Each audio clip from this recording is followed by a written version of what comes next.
ছাগল ঘর থেকে বেরিয়ে যেতেই নেকড়ে বুঝল এই তো সুযোগ।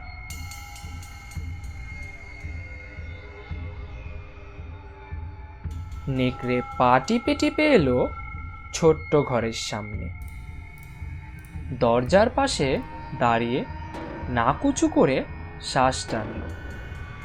তখন সে মা ছাগলের মতো গলার স্বর নকল করে ডাক দিতে লাগলো। তবু তা শুনেই ছাগলছানারা বুঝে গেল এটা তাদের মায়ের ডাক নয়। তুমি আমাদের মা নও, আমাদের মায়ের ডাক আরো মিষ্টি, আরো চিকন। নেকড়ে বুঝতে পারল সে ধরা পড়ে গিয়েছে।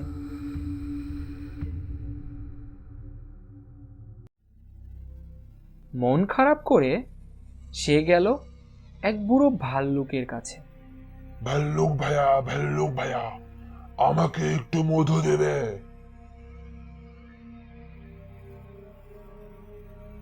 ভাল্লুকের মধু খেয়ে গলাটাকে আরো নরম করে নেকড়ে গেল আবার ছাগলছানাদের কাছে।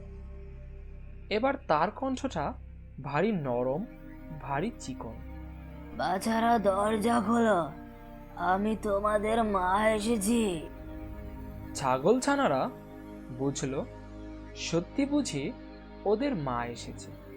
ছানাটা জানালা খুলে যেই না বাইরে তাকিয়েছে অমনি দেখে কালো কালো লোমশ দুটি থাবা। জলদি করে বন্ধ করে দিল সে জানালা। তারপর ভয়ে কাঁপতে কাঁপতে বলল, তুমি আমাদের মা নও, আমাদের মায়ের পায়ে বড় বড় লোম নেই। এই না শুনে নেকড়ে একেবারে চুপ মেরে গেল। তাই বলে নিরাশ হলে চলবে না।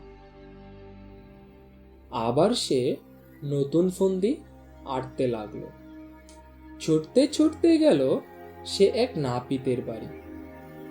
নাপিত ভাইয়া, ঘুর দিয়ে আমার পায়ের লোমগুলো একটু চেঁচে দাও না ভাই। নাপিত বেচারা ভয়ে কাঁপতে কাঁপতে খুব তাড়াতাড়ি নেকড়ের লোম সাফ করে দিল। এইবার নেকড়ে খুব মনের আনন্দে হেলে দুলে এলো সেই ছোট্ট ঘরের সামনে। খুব ধীরে ধীরে দরজার সামনে গিয়ে দাঁড়ালো সে। তারপর নরম সুরে বলল, বাছারা দরজা খোলো, আমি তোমাদের মা এসেছি। জানালা খুলে পায়ের দিকে দেখল। এই পা ওদের মায়ের পা। তারপর তারা দরজা খুলল। নেকড়ে তখন হুঙ্কার দিয়ে ভেতরে ঢুকল। ভয়ে আতঙ্কে চিৎকার শুরু করলো ছাগলছানা। এক একজনকে ধরে আর কপাত করে গিলে খায়। মনের আনন্দে ঢেকুর তোলে। এইভাবে ঝটপট 6 জনকে সাবার করে ফেলল নিমিষেই। ছোট ছাগলটি লুকিয়েছিল দরজার পাশে। নেকড়ে তাকে আর খুঁজে পেল না।